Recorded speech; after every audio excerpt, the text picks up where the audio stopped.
What's going on, everybody? Welcome back to the channel. Today I have something very different from the stuff that I've shared recently. It's something that I have a small passion about, and it's something that nobody asked for, and that's another camera review.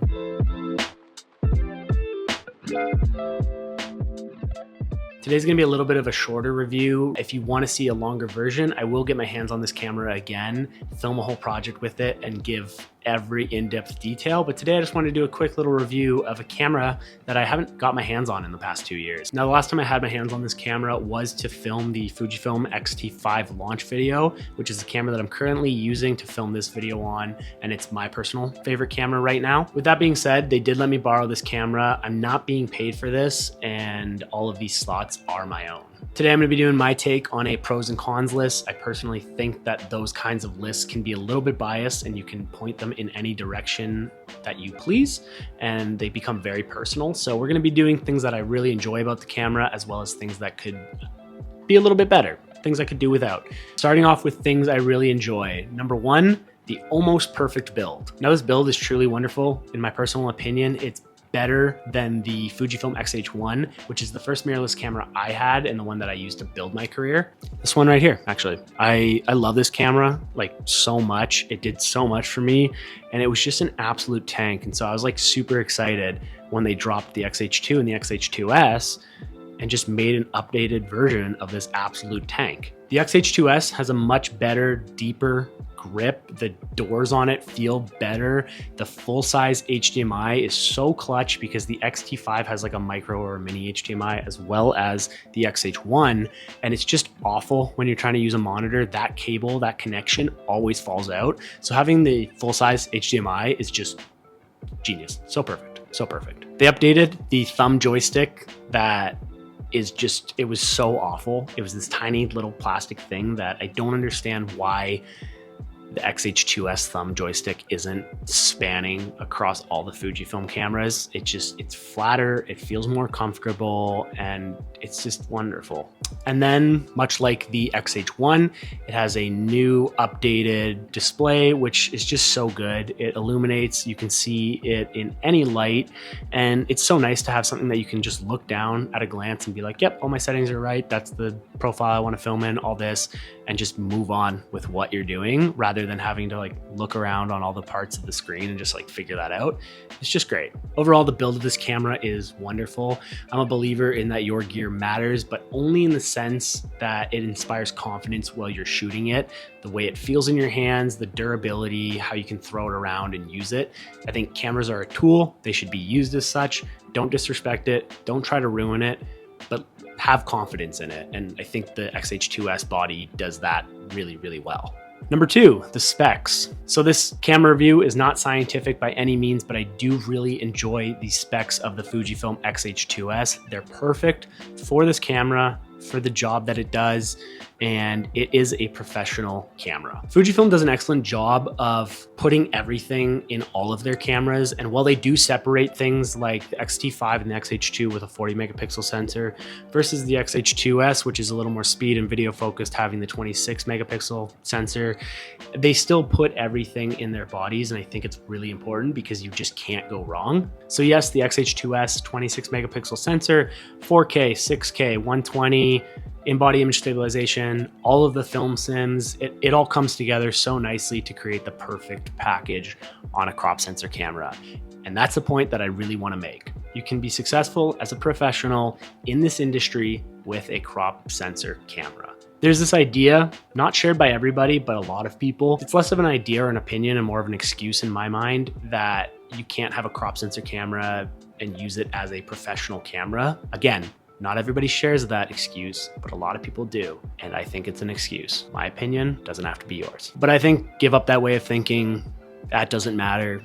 The X-H2S is most definitely a professional camera, and I treat it as such. Number three, customize it. So the customizability of this camera is wonderful. Honestly, it could be a little bit overwhelming and maybe a bit of a problem if it's not everything you're looking for, but having all of your original mode dials, like manual, aperture priority, program, shutter, as well as 7 custom dials and a movie dial is just like, again, it could be overkill, but I really enjoyed it. And when I got to use it, it actually worked perfectly for me. So during New Year's, I went to a cabin with my girlfriend. I shot all of this footage in F-Log2. I needed that base ISO a little bit higher, and it was wonderful. However, when I went outside and we went to the wolf dog sanctuary, ever since I was a kid, I said woof instead of wolf, and I know the difference, but I haven't changed it, and I never plan on changing it. So if that sounded weird, that's why. I didn't have my ND filter and I needed to lower that base ISO.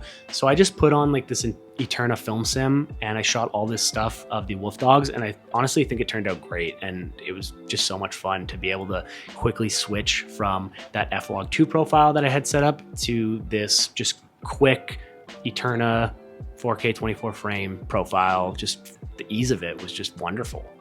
Again, I think it allows for you to, in a sense, seamlessly switch formats. And if that's something you're looking for, wonderful. If it's a little bit overwhelming, you don't have to use all 7 dials.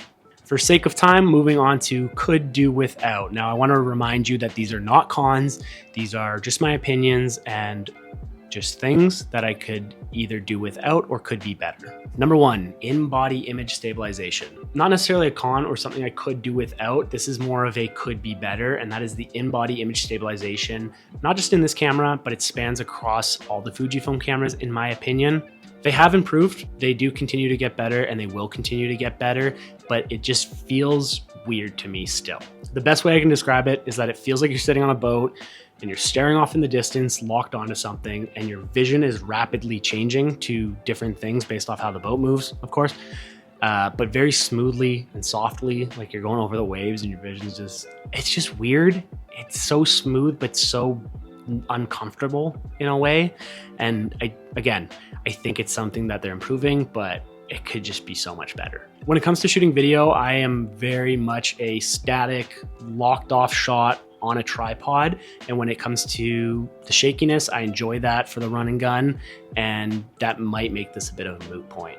Number 2, for a fast camera, it can be slow. Quite honestly, I like to take my time when I shoot. I try to plan as much as I can by writing it out beforehand or visualizing it beforehand, but I can't handle slow equipment. As mentioned, having the customizability and being able to switch with the dials from a recording format to a different recording format is wonderful, and it is technically seamless. However, I do think it takes a long time to process that information and switch over. The waking up of the camera is very slow. You have to half press the shutter button, which can be intuitive if you're going right into shooting, but I think if you could just move the thumbstick or anything else, that would be wonderful.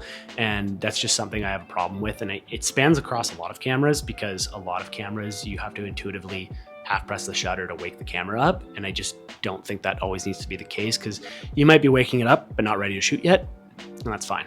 The touchscreen, nothing special in my opinion. I know not every touchscreen is going to be as quick and responsive as a phone screen, but again, just feels slow, not for me.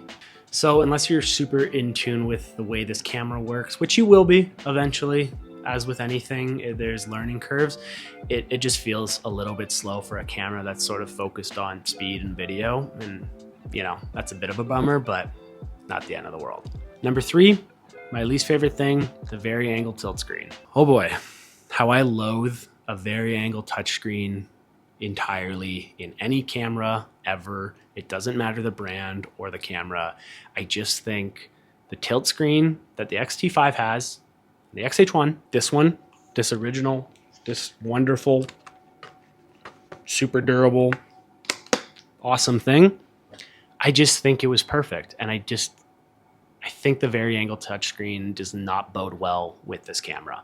I think whether you're using a monitor or not using a monitor, just the simple tilt screen is so perfect for the angle, for simply keeping the camera body centered, looking down, getting your shot, and not having to like look off and try to get the shot and center it up that way is just, it's just so much better. And I just can't stand that there's a vari-angle touchscreen on this thing. And I hope that in the next version, they either add just like the simple tilt screen, you know, where they make it like a 5-way tilt screen or whatever it is, rather than just like leaving that, because I think you lose space, you lose the ability for creative angles. I think you lose more than you get with that touch screen, and it's just, I know that's probably a really big me thing, but I can't stand it. So what are my final thoughts?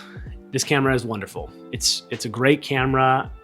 Is it for me? Do I need it? No, currently no. I have the Fujifilm X-T5. It's just as wonderful. It's my favorite camera. And if I ever need a second camera, yeah, I will get the X-H2S. I think it's also a wonderful camera, but currently I don't need it. And that's not the question here, is it though? The question is, do you need it? You can't go wrong choosing a camera these days. And I know I mentioned it before, but despite the talking points and what people say, Fujifilm makes professional cameras for everybody, no matter what you're shooting or what you do. The sensor conversation is just a dull talking point that people use as a crutch or an excuse to not create something or to put down a camera that doesn't deserve it. It's really stupid, honestly. So before I leave you on this video with some B-roll so that you can see what this camera does rather than like just telling you what I like about it and showing you specs, I got 3 things. 1, let me know how this was. Maybe you hated it, maybe it was good, maybe you want a longer version of this review. I'm open to anything. It all helps. 2, don't just scour YouTube looking for 10 more videos so that you can figure out whether or not you want this camera. It is a big investment. So number 3, do get out, get your hands on it, rent it, truly see if you like it. Who knows? Maybe you like the vari-angle tilt screen that I just loathe entirely. See you in the next one.